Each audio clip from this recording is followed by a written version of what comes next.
Les amis, bonjour, bienvenue dans le hall d'entrée de notre petit Airbnb. Lucien. Bonjour Alid.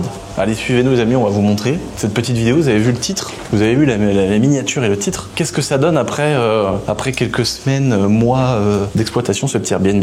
Donc là, on a notre petite porte et là, on arrive directement dans le salon. Donc ça, c'est l'entrée officielle. Parce que nous, pour Jabot Assurance, vu que c'était notre boîte d'assurance avant, on avait fait l'entrée de l'autre côté, par les escaliers. C'est ça, il y avait deux possibilités, soit rentrer par là, soit rentrer par là-bas, mais c'était plus sympa de passer par derrière. Donc là, dans ces beaux petits bureaux, on voulait vous faire une petite vidéo, les amis, aussi pour vous donner des chiffres, expliquer est-ce que ça fonctionne, est-ce que ça fonctionne pas, quel était notre ressenti sur le Airbnb. Pour ceux qui connaissent Paralid, on travaille ensemble depuis maintenant des années, que ce soit pour les prods vidéo, les événements, de l'immobilier, on fait plein de trucs tous les deux. Et donc c'est pour ceux qui n'avaient pas vu les anciennes vidéos, c'est pour ça qu'il est avec moi. C'est toi qui va aussi nous donner des chiffres que je connais plus trop, parce que c'est toi qui t'étais occupé de la partie travaux, aménagement surtout, et puis faire en sorte de publier ça sur Airbnb. Il y a eu plein de petites complications aussi. Là, l'idée de cette vidéo, c'est vraiment de faire le retour. Après quelques mois, ouais. Combien de mois là? Première location 29 mai, je crois. Ah oui, c'est vraiment pas vieux. Ah non, c'est pas vieux du tout. En grosso modo, on a passé l'été, quoi. Parce que nous, c'est notre premier essai en fait. C'est la première fois qu'on essaye de faire quelque chose avec Airbnb. Moi, j'ai toujours fait de l'immobilier, soit de la location de bâtiments professionnels pour des professionnels. Donc ça, j'ai des locataires qui font, qui ont des garages, des magasins ou des carrosseries aussi, etc. Et sinon, j'ai toujours loué des maisons particuliers. Ouais. Voilà, des particuliers. Et là, c'est la première fois qu'on essaye de faire un Airbnb, donc on a plein de choses à vous raconter. Déjà, on se refait un petit tour, les amis, pour vous expliquer tranquillement comment on avait vu cette idée.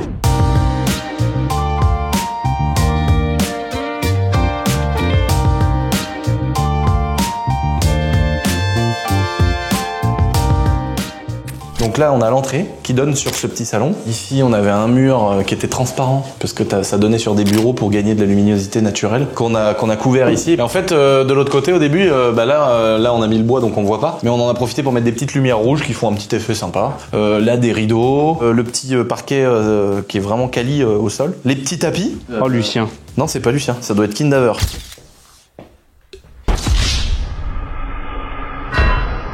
Non. Déjà, tu viens de me stresser parce qu'en fait. Ouais, depuis tout à l'heure, il piétine le truc. En fait, vu que c'est compliqué, première chose compliquée dans l'Airbnb, on a du mal à être très efficace sur le ménage. Donc, on a plusieurs personnes avec qui on travaille pour faire le ménage ici.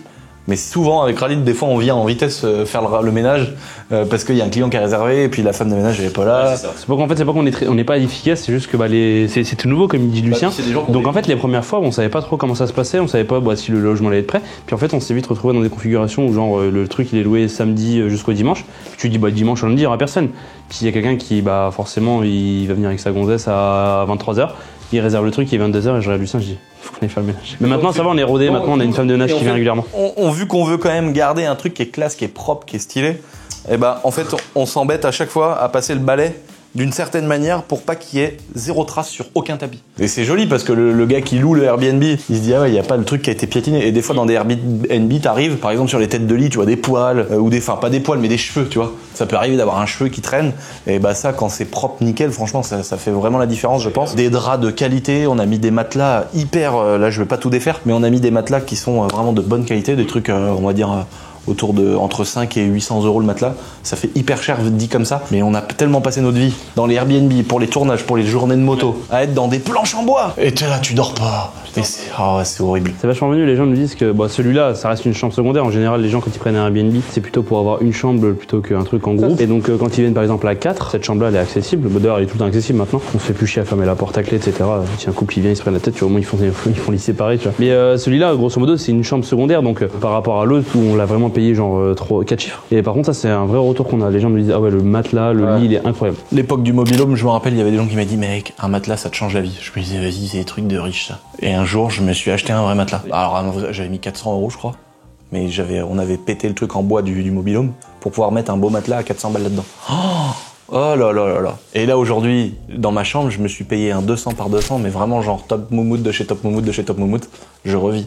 Je suis toute la journée, je me dis, oh, ce soir je vais dans mon lit gros. Ouais. Et je me pose dedans. Oh bah quand tu t'offres un beau matelas, c'est vraiment un truc de ouf. Et que des clients aient ça ici, c'est vraiment important, je trouve. Et oui, pour revenir à ce que tu disais, Ralid, à l'instant, au début, quand les gens louaient pour deux, on fermait cette porte-là pour éviter de refaire le ménage, etc. Et maintenant, on laisse tout le temps ouvert. Bon, on la laisse ouvert en général. Les gens, quand ils disent, je demande toujours, mais les gens en général ils me disent, bah, on est deux. Et là ici, c'est jamais utilisé, quoi. Les gens sont fair-play en fait. C'est ça qu'il faut. On se rend compte que les gens, on reviendra à la fin de la vidéo, on vous expliquera sur ceux qui sont vraiment moins fair-play. On vous mettra des images. Il nous arrive des petites galères aussi. Hein, ça peut pas être que facile. Mais voilà, en tout cas pour cette petite chambre annexe qui est sympa, qui est propre, c'est joli. Il y a vraiment deux philosophies différentes. L'autre, elle est beaucoup plus dynamique, elle est beaucoup plus vivante. Ici, elle est beaucoup plus calme, apaisante. Tu vois. Les couleurs, elles sont choisies aussi pour que cette chambre. Tu vois, par exemple, il n'y a pas de télé ici. C'était un choix. Tu vois. C'est bien de mettre des télés, mais il y a aussi des fois où tu as envie d'être dans un endroit où... Nous, on a tendance, enfin moi, j'ai tendance à toujours avoir envie de faire un peu comme si c'était pour moi. Mais en fait, tu te rends compte quand tu vas chez les gens, il y a beaucoup de gens qui n'ont pas de télé dans la chambre. Ouais, bien sûr. Or que moi, ça paraît impensable. Lucien, il voulait une télé là, une télé là, une télé là-bas, une télé dans le salon, une télé en face des toilettes. Donc là, par exemple, là, on voit le carnage de Kylian. Ça vous permet de comprendre un petit peu tous les pas que font les monteurs quand ils filment. Et là, voilà, après ce qu'on fait, quand Kylian il arrive et puis qu'il en fait un terrain de motocross, et ben on fait ça. Et maintenant on est habitué parce que à chaque fois il y a une réservation, frère, quand on veut faire des cours d'hélico. La petite salle technique. Alors ici c'est aussi une salle technique. On vous l'a déjà montré dans les vidéos, donc on va pas reprendre tout ce qu'on a déjà dit et expliqué en vidéo. Là c'est plus pour vous apporter les petites modifs ou les choses qu'on a changées. Là par exemple on a mis une petite machine à laver. On se rend compte qu'elle est trop petite. Mais avoir la machine à laver ici, c'est pratique parce que ça permet d'éviter d'emmener les draps à droite à gauche. C'est bien de faire ce genre de vidéo aussi parce que ça permet de récolter la vie des gens. Là, tu vois, par exemple, cette machine à laver, moi je me posais la question est-ce que c'était pas intéressant de la mettre par exemple dans la cuisine? Parce qu'il y a beaucoup de gens aussi qui viennent sur des séjours un peu plus longs. Tu vois, par exemple, la semaine prochaine, on a quelqu'un qui a loué le truc pour 10 jours.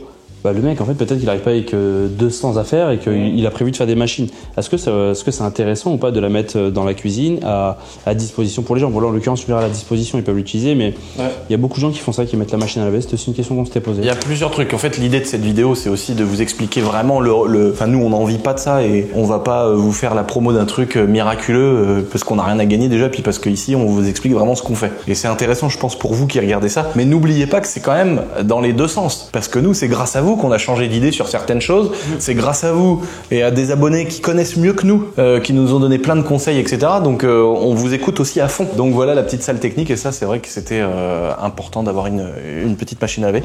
Alors ici, justement la pièce sympa, la chambre sympa, où on avait envie de mettre un beau lit avec des LED, un gros entourage de lit où vraiment tu peux avoir de la place, t'étaler, une télé, un mur noir, un petit coin salle de bain dans la chambre. Ça c'est quelque chose qui plaît énormément d'après les retours. Je trouve ça magnifique. Et puis ici la petite douche jacuzzi balnéo, je sais pas comment ça s'appelle. On peut pas dire que c'est réel, c'est vraiment un vrai gros jacuzzi. Pour des questions d'hygiène aussi, il y a des gens qui pissent dans les jacuzzis, il y a des gens qui sont pas propres, il y a des propriétaires qui sont peut-être pas sérieux sur le nettoyage. Moi je me voyais pas changer à chaque client 3-4 000 litres de flotte. Là tu peux quand même te mettre à deux dedans et kiffer et prendre un bon bain qui bulle. Donc c'est un très bon compromis pour ce qu'on voulait faire, je pense. Il y avait deux sujets sur ça, c'était à la fois si t'as, comme tu dis, tu mets 3-4 000 litres dans un jacuzzi, t'as un ballon d'eau chaude qui est pas assez gros, tu vois, faut attendre que ça chauffe, tu peux pas mettre de l'eau chaude tout de suite dessus. Et puis t'avais la charge au sol aussi, 3-4 000 litres, bah les gars, ça fait 3-4 000 kilos. Et le client qui arrive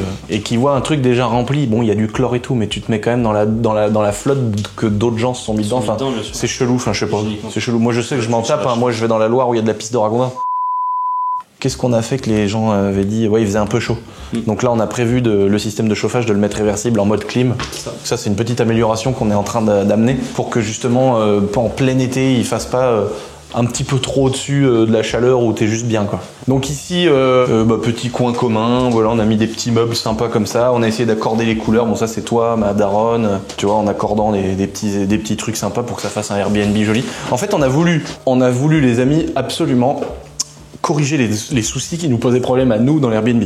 Nous, ce week-end, on était dans un Airbnb pour des rendez-vous. On nous a demandé 150 € de frais de ménage. En fait, la réalité, c'est que c'est clairement du black. Après, t'acceptes ou t'acceptes pas. Là, on n'avait pas le choix, on a accepté. Le logement, il est à 300 € et on nous demande 150 € de frais de ménage. En fait, c'est juste que le logement, il est à 450 et qu'il passe 150 € en espèces au noir sur Airbnb pour pas prendre trop de commissions d'Airbnb. Donc bon, depuis le Covid, les gens, ils arrivent. Faut emmener ses serviettes. Des fois, t'as pas de drap. On est arrivé combien de fois dans des Airbnb, il y a pas de drap, y a pas de serviette. Oui, il faut 20 € en espèces par personne. Ah, c'est bon, gros, tu prends Airbnb, tu payes. Et les gens sont traumatisés ça, parce que je reçois plein de messages. Les gens me disent est-ce que les serviettes sont comprises? Oui, les serviettes, linge, tout le linge est compris, quoi. Il y a du savon pour se laver les mains. À l'hôtel, tu t'arrêtes pas à l'accueil pour leur dire je vous donne 20 € en plus pour avoir une couette et 3 € en plus le coussin. C'est équipé. Voilà. Et donc en fait, je pense qu'on se donne un petit avantage comparé à d'autres. Parce que le gars qui vient, il se dit oh, il y a des serviettes, il y en a en rab, il y a les draps, il y a tout. Tu sais, t'es pas en train de te dire nous, on est arrivé des fois à minuit dans des Airbnb, pas de serviettes, pas de draps. Pas d'électricité des fois. Ouais, bah ça c'était pas normal. Oh là là, on a ouvert les portes et tout, on a essayé de remettre l'électricité. La dame elle a dit non, faut aller dans le fond du jardin. Bah ça c'est on coupe l'électricité du voisin. On a brûlé les palettes du voisin et tout pour se faire un feu et tout.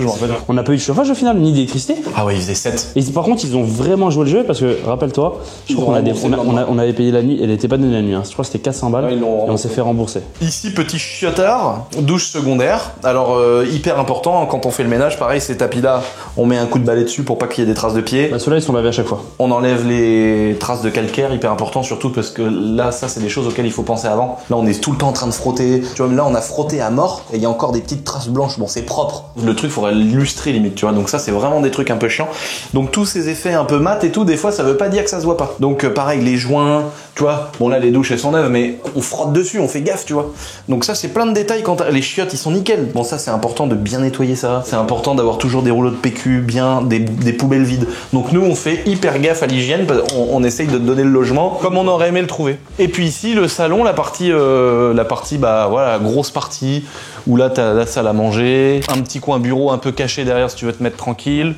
Un petit coin ici, un peu salon sympa, où tu peux te mettre vraiment tranquille, tu peux même dormir là, la télé. On a mis un abonnement internet pour regarder YouTube, tout ça, tout le bazar. Puis même pour que les gens avec leur téléphone puissent profiter de la Wi-Fi, parce que souvent il n'y a pas de réseau. Voilà, ça c'est important, t'as bien raison de le dire aussi. C'est pour ça quand même la box, c'est le petit truc rond. Alors il y a la box internet qui est là-bas, puis ça c'est juste pour la box pour la télé, parce que tu peux avoir la télé ici, la TNT, etc. Ouais. Ah c'est une TNT ça bah, je savais même pas qu'on avait mis ça. D'accord. Et donc ici t'as la télé, puis par contre là-bas la télé elle est juste connectée à internet et tu peux regarder YouTube, Netflix, des trucs comme ça quoi. Donc je trouve que c'est quand même un avantage. T'arrives, t'as rien à faire, tu t'allumes et ça y est, t'as un truc à regarder quoi. Tu savais qu'il portait un nom ce logement, Lucien? Oui. Ça s'appelle comment? Les ailes de l'estuaire.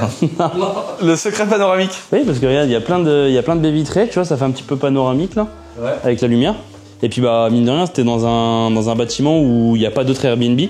Il y a des gens qui sont pas là la nuit, donc ça fait un petit peu endroit secret. Ouais, c'est sympa, c'est très sympa. On met des bouteilles d'eau, t'as vu? Ouais, dans le frigo, il y a des bouteilles d'eau, il y a du café, du thé. S'il veut manger, on a mis des super plaques avec un super four, aspiration, on a mis un micro-ondes évidemment. Bon ça paraît être entre guillemets logique, mais le fait de pouvoir te faire un café et du thé sur place, toujours de quoi te faire, tu vois, un grille-pain, c'est plein de petits détails, mais... Tu sais que je pensais vraiment pas du tout que ça allait être utilisé tout ça, les poêles, la plaque à induction, je pensais vraiment pas que les gens venaient et se faisaient à manger et tout. Ah ouais, et c'est vraiment très court en fait. Bah c'est pour ça qu'en fait on a appris nous de choses qu'on n'a pas l'habitude de faire nous. Moi je vais jamais dans un Airbnb sortir des poêles, faire des nouilles ou des trucs comme ça, jamais de la vie. On arrive, il est 4h du mat, on repart, il est 6h gros. Donc on vous a écouté, il y a plein de gens qui étaient très pro en Airbnb qui nous ont dit oh là là faites pas ça, tu te rappelles? Et on voulait faire des murs rouges et tout ici, ils ont dit non faites pas ça, là c'est comme si. C'est pas une love room au début, on voulait appeler ça presque love room pour rigoler. Enfin non pas pour rigoler, au début on avait vraiment une idée de faire un truc un peu sympa, un peu couple. Et puis on a gardé cette chambre très sympa, très sexy, et puis garder le côté quand même très convivial, très pro, où tu peux venir avec des gens d'entreprise, faire des rendez-vous, des choses comme ça. Et ça, c'était vraiment suite aux réflexions que vous nous aviez faites, qui étaient très constructives. Les gars, RS3, 545 chevaux, de Chef Hugo le monteur, RS6 de GMK. Non, c'est pas du tout les RS6 de GMK. 750 chevaux, millénaire les amis. Il reste plus que quelques heures pour participer. Ça y est, c'est la fin de ce petit concours. Donc si vous voulez en profiter pour seulement 9 € de participer et de gagner soit l'une soit l'autre, rendez-vous sur le site laboiserie.fr. Il y a aussi le pack 2 et le pack 3 qui augmentent tes chances de gagner. Donc si t'as envie, il reste plus que quelques heures. Chaud, ça cogne. Il y a aussi un côté un peu sombre de Airbnb, Khalid, qu'on peut évoquer. Oui, il y en a plusieurs en fait. C'est le manque de sérieux des gens qui viennent ces journées-là. Des fois, t'as des gens qui repartent. La clé, je vous l'ai mise dans la boîte aux lettres. Voilà. Pourquoi dans la boîte aux lettres? Tu l'as prise dans une boîte à clé, remets-la dans la boîte à clé. Donc tu sais qu'aujourd'hui, on a une clé qui se balade dans une boîte aux lettres dans le quartier, on sait pas lequel c'est. Ouais, voilà. Là, du coup, c'est foutu quoi. Alors ça, c'est des problèmes. Nouvelle serrure, nouvelle clé, et puis on repart à zéro. Ça, c'est des petits problèmes qui arrivent qui sont quand même chiants parce que tu dois partir de chez toi, venir trouver la clé, aller en refaire d'autres, changer ton truc parce que que le gars t'a éclaté la boîte à clés. Ça, c'est des choses qui arrivent. Mais on a eu vraiment la première mauvaise expérience qu'on a eue, c'est de retrouver le logement pourri. Mais dans un sale état, pendant qu'on vous parle, on vous met des photos que vous voyez qui sont...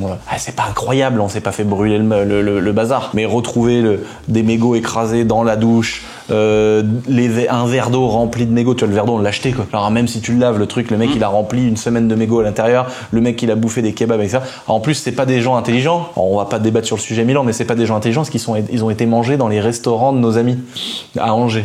Donc évidemment ils ont des caméras, on a leur tête en gros plan. Donc le but de cette vidéo c'est pas de les afficher comme les intellectuels qui étaient venus forcer la porte du magasin de moto. C'est pour vous dire que des fois tu arrives et franchement c'est une honte pour la femme de ménage. C'est une honte. En fait c'est vraiment chiant pour la femme de ménage en soi. Ils ont rien dégradé. C'est pas des gens qui devaient être méchants, mais c'est juste qu'il y a des gens qui se sont crus chez eux et encore même chez soi. C'est bizarre de vivre comme ça. Mais tu vois, t'avais du tabac sur les tables. Ils ont rien cassé, ils ont rien brûlé, ils ont rien abîmé. Mais c'est vraiment la femme de ménage, la pauvre, parce que le jour où elle m'appelle, elle me dit je suis devant, il y a pas les clés, donc faut faire la route, faut venir, faut ouvrir, faut passer par derrière. La porte était ouverte avec la clé dessus. Et la porte était ouverte avec la clé dessus là-bas, donc c'est galère. Et puis finalement quand tu rentres dans le logement avec la femme de ménage et tu dis et ça fait chier de la laisser bosser dans des conditions pareilles. Moi ma daronne elle a fait ça. Donc évidemment nous on s'est occupé de pas lui laisser le sale boulot entre guillemets et d'en faire une partie avec elle. Mais ça c'est des choses auxquelles il faut vous attendre aussi le jour où vous allez le faire. Du jeu aussi, ouais. Malheureusement c'est comme ça. Malheureusement si tu fais des choses dans la vie, t'as aussi des freins, t'as aussi des problèmes, t'as des impôts, des trucs chiants. Là, en l'occurrence c'est ça, mais ça peut être autre chose. Des gens qui volent des draps. Des gens qui volent des serviettes, des gens qui volent des draps. Ça nous est pas arrivé. Ça peut être aussi des voisins qui se plaignent à un moment donné. Votre Airbnb il est loué tous les week-ends, les gars. C'est la fête jusqu'à 4h du matin. Nous on a acheté notre baraque à côté, on aimerait bien dormir tranquillement le week-end quoi. Donc voilà, il y a aussi ces petits points négatifs auxquels faut penser quoi. Et maintenant on va vous expliquer les amis à peu près les chiffres, les choses intéressantes à savoir sur ce petit logement du Seigneur depuis qu'on l'a fait. Pour rappeler un petit peu les grandes lignes, on va dire, de ce logement, c'est un bâtiment qu'on a acheté 250 000 €. Donc avec un crédit, je crois, qu'on avait financé. Donc 250 000 boules. L'idée, en fait, c'était de se dire, ce bâtiment-là, on l'a acheté 250 000 €. On a fait notre société d'assurance dedans, etc. Et on paye 1 600 € par mois, qu'on rembourse le crédit à la banque. Et l'idée, c'était de se dire, on va faire un peu de travaux dedans. À ça, on avait rajouté 15 000 € de travaux, peinture, et les lumières, changer les radiateurs, parquets, douche, plomberie. Et t'avais à peu près mis 15 000 € de travaux et 15 000 € d'aménagement. Ouais, c'est ça. Ça fait 30 000 € qu'on a rajouté aux 250 000. On n'a pas financé les travaux, mais mine de rien, ça va se rajouter aux 1 500 par mois, même si c'est de l'argent que t'as décaissé directement. Quand tu veux te dire est-ce que je suis rentable ou pas, tu vas calculer comme ça en disant tiens, donc sur 10 ans, 15 ans, 20 ans, dans combien de temps je vais être rentable. Et donc la question c'était de se dire est-ce qu'on va louer assez de fois le Airbnb pour combler le prix qu'on donne à la banque.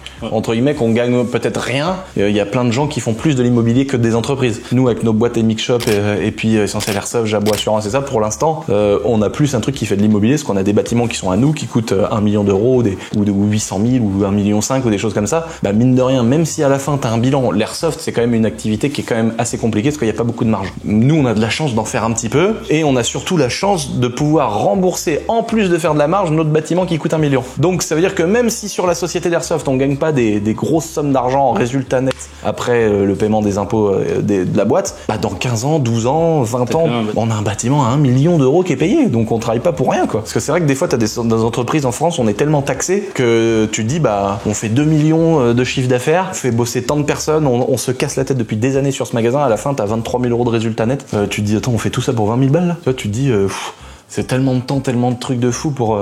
Donc faut que derrière on finance du bâtiment, faut qu'on finance du stock, faut qu'on finance des murs pour qu'on puisse se dire on fait pas tout ça pour rien. Et ça fait partie aussi des choses importantes quand vous vous lancez dans un projet. On a vu énormément de gens se lancer dans des projets où ils étaient pas propriétaires parce que c'est pas forcément facile d'être proprio au départ. C'est pour ça que moi j'ai toujours commencé petit magasin, plus gros magasin.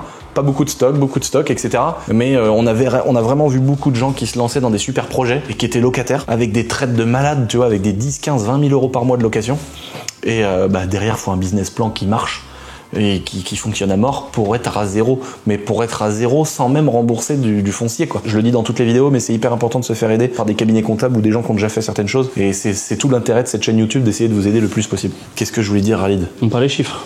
Tu peux récupérer la TVA, c'est quand même quelque chose qui est pas négligeable sur ta boîte. Voilà. On est en service hôtelier, c'est considéré comme ça, donc on peut récupérer la TVA, sur la chaise, les tables. Ouais, c'est ça exactement. Pour rappeler à peu près aux abonnés une grosse moyenne, combien Airbnb prend de frais si tu loues ta chambre, si tu loues le Airbnb 100 €, ils nous prennent combien sur les 100 €? Ici, c'est loué 167. En fait, ça oscille en fait en fonction du nombre de personnes qui viennent, mais c'est à peu près 170 euros quoi. Et Airbnb, c'est à peu près 30-35 euros dans la poche. C'est des sous, mais c'est pas hardcore. Tu sais, c'est comme les gens qui disent, ouais, les banquiers. J'ai pas trop tendance à dire ça, parce que les banquiers, moi, ils me financent des bâtiments, ils me financent des châteaux, ils me financent des entreprises, des murs. Oui, il faut qu'ils prennent des frais, il faut qu'ils prennent à un moment donné, il faut qu'ils se remboursent et qu'ils fassent tourner aussi leurs trucs. Tu vois, là, on est sur un exemple concret. C'était, donc là, aujourd'hui, on est lundi, c'était la nuit de samedi à dimanche. Ils étaient 4 voyageurs, donc 178 euros la nuit. Okay. Frais de service voyageurs 30 euros et taxes de séjour 8 euros. Donc ça, c'est par Airbnb. Ouais. Donc lui, donc nous, on touche 178. Nous, on touche 171 parce que faut enlever la TVA là-dedans. Il y a un peu de TVA. Donc en fait, le client, il a payé 216 euros sa nuit pour 4 personnes. Donc 50 balles par tête, les gars, c'est quand même pas cher pour un truc qui fait. C'est pas le prix d'un F1, je crois. Aujourd'hui. Bah c'est pas le prix d'un F1. 50 balles. C'est douche commune dans le couloir et tout. Voilà, là, on est sur un bâtiment qui fait 185 mètres carrés au sol, avec plusieurs chambres, des salons, plusieurs télévisions, plusieurs douches. C'est très raisonnable. Donc là, 216 euros pour le client, et dans notre poche à nous, 172 euros pour nous. Et puis après, il y a une petite ventilation là-dedans qui compte 30 euros de frais de transport, de frais de taxes de séjour, de voyageurs. Enfin, ils ventilent ça comme ils veulent, mais en attendant, nous, on touche 172 et le client, il a payé 200, un peu plus de 200. Il y a un truc qui est important à savoir. On savait pas comment faire parce qu'au début, ça a mis du temps à démarrer. Ouais, ça a mis du temps parce que Airbnb, c'est un petit peu comme le restaurant du coin. Tu vois, t'as pas envie d'être le premier à aller l'essayer, t'as envie d'avoir d'abord les retours des gens et les avis comptent. Les avis comptent énormément, ouais. La recommandation compte énormément. C'est pour ça qu'on essaie de solliciter ce geste des gens qui nous laissent un commentaire pour expliquer que ça s'est bien passé. Quoi. Donc nous, jusqu'à aujourd'hui, à Ralid, on a fait autour de 4000 euros de recettes. Ouais, même plus que ça. Je crois qu'on est même plus proche des 6000. Ah ouais? Oui. Ah, peut-être 4000 balles hors taxe. Ouais, peut-être. J'ai dû compter comme ça. Au début, c'est vrai comme disait Ralid, les avis comptent. Et on a eu, au début, on se disait, attends, c'est pas possible. On avait une réservation tous les 15 jours. Après, on a eu une réserve, on arrivait à louer une nuit tout par semaine. Tu sais, le samedi soir ou le vendredi soir, c'était loué. On se disait, attends, c'est pas possible, comment on va faire pour rembourser tout ça, quoi. Et après, il y a eu des premiers avis, il y a eu des premiers clients contents. Et puis là, on commence régulièrement à avoir 4-5 jours d'un coup, un mardi, un mercredi, etc. Là, on est loué tous les 3 jours. Ouais, c'est loué très régulièrement. Tu vois, là, la semaine dernière, on a fait notre première semaine où on était full complet. Mais on fait en moyenne une loc tous les 2-3 jours. On a eu un moment quand même où c'était vraiment une fois par semaine, quoi. Ouais, on se posait la question, c'était vraiment si intéressant que ça, quoi. Voilà. On se posait quand même la question au début de se dire, est-ce qu'on n'a pas loupé un truc? Est-ce que notre salon, il a pas un problème? Est-ce que notre chambre, elle a pas un problème? Je pense qu'il y a vraiment le côté recommandation et le côté peut-être l'algorithme Airbnb qui te met en avant ou pas. Et puis les gens qui se disent, moi je veux voir si les gens ont été satisfaits et peut-être qu'un avis ça leur suffisait pas. En fait, nous on fonctionne pas du tout comme ça, nous. C'est marrant, hein. Ouais, nous on se dit, écoute, c'est temps à payer, on y va, et puis on part en se disant, d'office, on va vivre une bonne expérience. Ouais. Alors qu'en fait, c'est pas du tout le cas, et les gens ont dû se faire avoir une ou deux fois. On a sous-estimé le fait que les commentaires étaient vraiment très importants, et là, ça se ressent.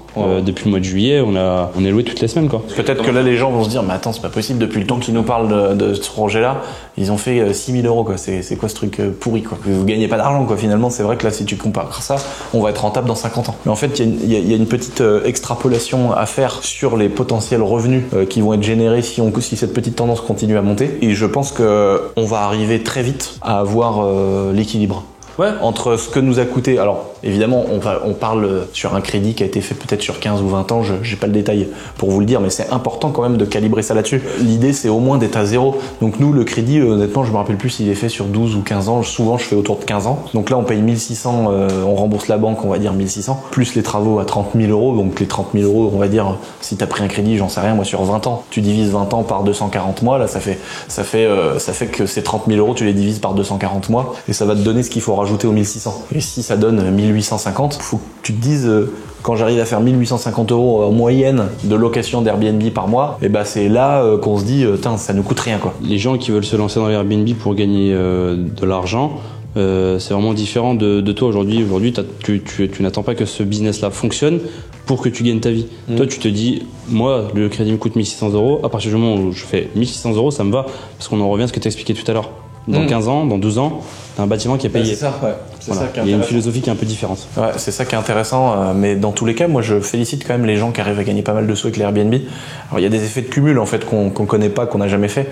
Mais il y a des gens qui ont un Airbnb, 2, 3, 4. Il y a peut-être des gens qui auraient mis une cloison là, qu'on aurait fait un là, un là. En tout cas, on va vite être rentable. J'espère qu'on va peut-être gagner un petit peu d'argent bientôt. En tout cas, ce qu'il faut retenir de ces chiffres-là, là-dedans, évidemment, on a oublié certains chiffres. On n'a pas compris l'argent qu'on donne à la femme de ménage, on n'a pas compris la lessive, peut-être les frais d'électricité, des taxes foncières, il y a des taxes de copropriété aussi, il y a plein de petits détails comme ça qu'on n'a pas mis dedans, mais c'est pour vous donner un ordre d'idée, quoi. Et moi, ces calculs-là, je les fais même sur des bâtiments que j'ai payés sans crédit. C'est intéressant de voir combien de macarons je dois vendre par jour pour me dire qu'au bout de 10 ans, j'aurai amorti potentiellement le prix de mon petit bâtiment qui a coûté 100 000 balles. Tu vois, c'est important de faire ça parce que ça te permet de te dire si ton business il est rentable ou pas. Parce que le jour où tu vas t'agrandir ou prendre un magasin plus grand ou prendre un salarié en plus, bah, si t'es à la limite, bah, tu vas passer d'un truc qui gagne un petit peu d'argent à un truc qui en perd. Et ça change tout dans un business. C'est ça qui est hyper important à savoir. C'est vrai que moi, je me suis déjà retrouvé dans des situations où je me suis dit, bah attends, il peut faire combien de personnes par jour dans son business? Bon, bah ça peut faire maximum tant de chiffre d'affaires parce que de toute façon, il est bloqué par ses locaux, par sa possibilité ou par le temps de sa prestation. Combien il paye de loyer pour son bâtiment? Combien lui coûte la matière première de son business? Et combien lui sort de salaire? Et là-dessus, combien il va payer un petit peu d'impôts et puis de charges et d'électricité puis de machin? Je calcule, il manque. T'as des années-lumière du. Il manque 800 € pour être au point mort. C'est-à-dire que son business à plein régime, quand bien même il serait à plein régime, à la fin, ça couvre pas les charges. Et en fait, ça, c'est des choses qu'il faut faire. Mais avant, moi, la première chose que j'ai fait, combien on achète un macaron? Combien coûte un macaron? Combien faut en vendre pour être à zéro? Est-ce que je suis capable de produire 500 macarons par jour? C'est bien aussi d'avoir des calculs pessimistes, de te dire ouais 500 c'est bien, non partons sur 300. Et puis tu seras agréablement surpris si t'en fais 500 ou 700 ou 800 ou plus. Et puis ensuite avec les petits calculs tu dis mais est-ce qu'on va vendre 500? Tu regardes ce que font les autres, et tu te dis est-ce que c'est quand même des chiffres assez élevés, etc. Et si tu te dis bah ouais non finalement 500 ça passe pas, faut en vendre 650, bah mec faut peut-être réfléchir 2 fois avant d'ouvrir un magasin, quoi. Et puis il y a aussi l'humain, parce que derrière tu vas quand même promettre un CDI, tu vas quand même mettre quelqu'un qui va venir travailler, qui va s'engager, qui va peut-être déménager pour bosser pour toi dans ton entreprise. Donc moi j'ai ça sur les épaules. Amélie qui vient en macaron, elle nous fait confiance. Elle arrête son travail ou elle embauche dans un nouvel endroit, dans un nouveau village. Elle se projette peut-être sur un achat d'une baraque. Là on vient de signer son CDI, donc elle a fêté ça hier soir. Je veux dire, les gens nous font confiance et nous aujourd'hui dans le groupe, ça fait beaucoup de monde qui nous font confiance, donc on a cette responsabilité là. Donc c'est pour ça que c'est bien de pouvoir faire des calculs pessimistes, de faire des projections sur les chiffres qu'on pourrait faire. Nous on a prévu quand même entre l'extrapolation de ce qu'on compte faire, etc., une rentabilité entre 5 et 10 ans. Il n'y a plus qu'à le louer, là. Voilà les amis, si vous avez envie de vous faire un petit plaisir à Angers. En plus l'avantage c'est qu'on est à côté de la magnifique ville d'Angers qu'on adore. On est à côté d'un endroit qui s'appelle Terrape de Botanica où il y a vraiment des arbres, des choses sympas à voir, des parcs aquatiques et tout.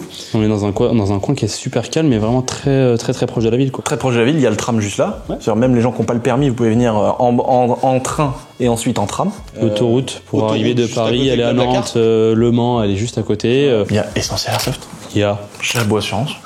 Il y a les macarons. Les macarons de Luce un peu plus loin, pour dire la vérité. Ouais, c'est vrai, il y a 20 minutes. Là, on est plutôt Angers Nord et nous, c'est Angers Sud-Sud-Est. Et après, il y a la ville d'Angers. Ensuite, vous pouvez prendre le train, arriver à Douai-la-Fontaine et aller aux meilleurs zoos de la région. Mais il y a plein de trucs à faire dans notre ville. Ça a été élu pendant des années la plus belle ville de France. Et franchement, c'est pas parce que c'est notre ville et qu'on est un peu chauvin et qu'on l'aime, elle a mérité. Pour moi, tu veux savoir? Ouais. C'est la meilleure ville de France. Ah bah oui, gros.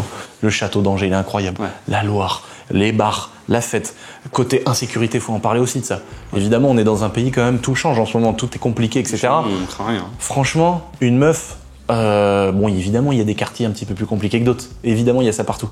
Mais en centre-ville d'Angers, le château, les soirées, les boîtes de nuit, il y a un groupe de meufs toutes seules, elles peuvent se balader. Et ça, les gars, à part Monaco, il n'y a pas beaucoup de villes où tu peux le faire. Ouais, donc voilà, venez nous voir dans notre ville. Sur Airbnb, faut taper quoi? À Avrier, au nord d'Angers, donc je pense que vous trouverez assez facilement. Ils peuvent taper. Peut-être, je sais pas, parce qu'ils n'ont pas fait la recherche sur Airbnb, mais ça s'appelle le panoramique secret en tout cas, donc si vous le recherchez. Voilà. Et sinon, il est disponible sur notre site internet, sur la boiserie. Sur le petit site internet la-boiserie.fr, il y a un onglet pour aller voir et puis directement réserver. Je pense qu'on a fait le tour de tous les chiffres. Mais moi, je veux bien revenir quand même sur le fait que, bon, aujourd'hui, c'est pas encore ce qu'on souhaiterait, mais j'ai l'impression quand même que c'est plus exponentiel que linéaire. Et que le fait que les gens commencent à le recommander, il est sûrement l'algorithme Airbnb doit peut-être jouer un petit peu, les avis, et on commence à avoir des semaines qui sont pleines, où tu vois par exemple une semaine comme la semaine dernière, du lundi au lundi, je crois que c'est le Airbnb a rapporté 1 400 €, tu vois. Il reste 3 semaines dans le mois pour aller chercher ces 200 € de ton point mort, tu vois. Ouais. Donc petit à petit, c'est quelque chose qui va être intéressant. Comme je disais tout à l'heure, il y a une certaine philosophie avec ce Airbnb là. Toi, ton but c'est pas de te dire je veux que ça marche tellement que je puisse me sortir 3 000 € de salaire avec ce truc là. Ouais. Non, toi ce que tu te dis c'est j'aimerais atteindre mon point mort, ça me paye mon bâtiment.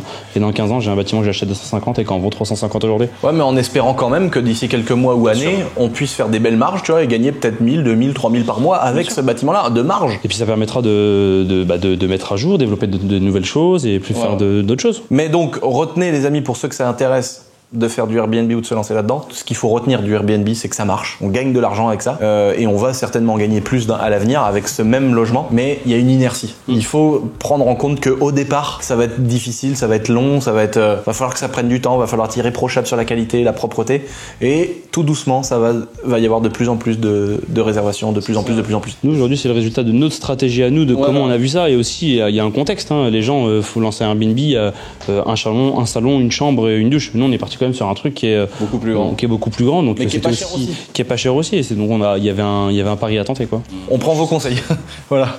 Pour ceux qui vont se dire, mais les gars, 180 mètres carrés, faut faire ci, il faut faire ça. Là, rajoutez un truc, vous avez de la place, faites ci, faites ça. On prend vos conseils, les gars. Oui. Mettez dans les commentaires vos conseils. C'est grâce à vous qu'on fait tout ça. C'est moi, s'il n'y avait pas eu YouTube, j'aurais pas pu acheter ça. Donc, ceux qui regardent ces vidéos-là, c'est grâce à vous que ça existe, ça. Donc, évidemment qu'on prend vos conseils. Et là, aujourd'hui, on se pose la question, justement, en se disant, est-ce qu'on n'essayerait pas un deuxième?